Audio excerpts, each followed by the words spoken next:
Sure papa bëgg ngaa taaye mais nag papa tey balaa ngaa teg zëm bi damaa bëgg nga defaral ma benn analyse bu approfondie si match Sénégal Mali bi. analyse bu xóot.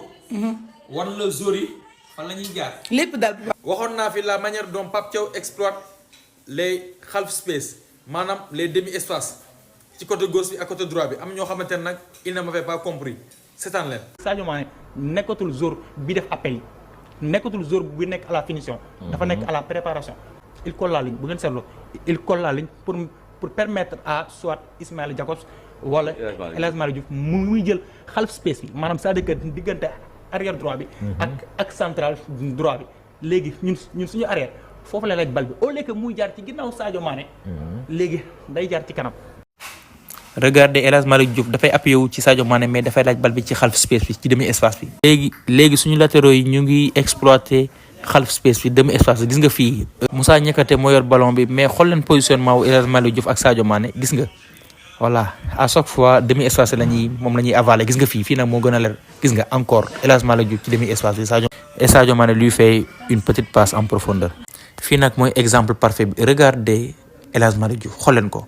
xoolal gis nga mi ngi avalé demi espace yi pour permettre à Sadio Mané d'être seul regardez Sadio Mané gis nga day gën a souffler pour laisser la place à El Hadji Malick Diouf. mais aussi de l'autre côté gis ngeen ni Crépin di duggee à l'intérieur pour libérer Iliman Ndiaye. da ngay gis ni lii kon lu ñu entraîné la et lu ñu maîtriser la et c'était important. waxoon naa fi aussi ne leen le 4-3-3 mooy libérer suñu ñaari milieu relayeurs yi muy Pape Gueye ak Habib Diarra xool leen fii le comportement de Habib Diarra. regardez l'appel croisé de Habib Diarra xool leen son comportement gis nga. ci half space et toujours dans le demi espace gis nga appel en profondeur pour un milieu terrain lii nag nekk na loo xamante ni tous les grands milieux terrain léegi sont capables de le faire. c'est important parce que ça surprend l'équipe adverse et ni mu ko defee côté droit noonu la ko defee côté gauche et lii c'était très important le comportement de Habib Diarra ci demi espace yi. et vu que moom dafa am une qualité technique donc day gën a yomb ci moom. mais aussi le 4-3-3 dafay libérer Pape Gueye muy mën di fekkee ci bopp surface bi te ku ne xam na ni il a une lourde frappe. mais aussi le 4-3-3 noonu lay libérer milieu terrain bu mel ni Pape Gueye gis nga à chaque fois il se présente devant la surface te ku ne xam na ni dafa am une lourde frappe. et tey mën nañ ne sax il aurait pu marquer encore beaucoup de buts ndax moom à chaque fois qu'il se présente devant la surface adverse il n'hésite pas à frapper. Et le plus souvent, ce sont des frappes cadrées. Et c'est très important à ras de terre surtout. Man, j'ai aimé les appels en diagonale de Habib Diallo. Regardez, parce que l'on devait épuiser l'adversaire. Devait épuiser l'axe central adversaire.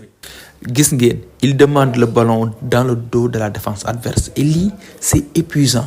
su ngeen weddee ngeen laaj ko axe centraux yi lii c'est épuisant. Gis nga te moom numéro 9 la fu mu toll il frappe. Et loolu c'est important. gis ngeen fii aussi gis nga toujours dans le dos de la défense léegi adversaire bi 50 mètres wala 25 mètres yi muy daw à haute intensité daf koy épuiser et lii moom on l'a très bien réussi vraiment tactiquement Pape Thiaw est bon. mais suñu numéro 15 bi Krépin Diatta mais numéro 15 bi war nañu wax ci moom ay replis défensifs yu am solo. numéro 10 la woon mais tey on a l'impression qu'il a été formé comme défenseur regardez ses replis défensifs. Non seulement il va vite, mais il est agressif et il ne fait presque jamais de faute. Le repli défensif de Sadio Mané, le gars, il est encore en forme, il est affûté.